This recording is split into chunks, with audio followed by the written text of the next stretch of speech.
Hello guys, today we're gonna see how to translate 1688 app to English in our Android. And well, this is really easy, really simple. And we're gonna open the app 1688. We're gonna click the app.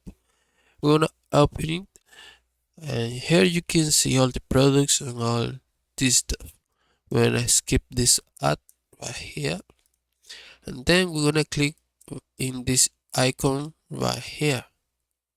This icon is for uh, personal info like pay, uh, shipping info, and all the all the stuff.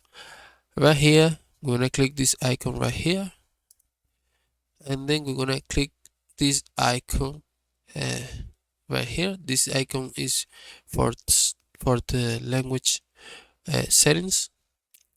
We're gonna click right here. And in this page, we're gonna select our language. In this case, it's English. We're gonna click English right here, and here you go. You have English in your 1688 app. Okay, and you can see that is really easy. And well, if this video was helpful, please comment and subscribe.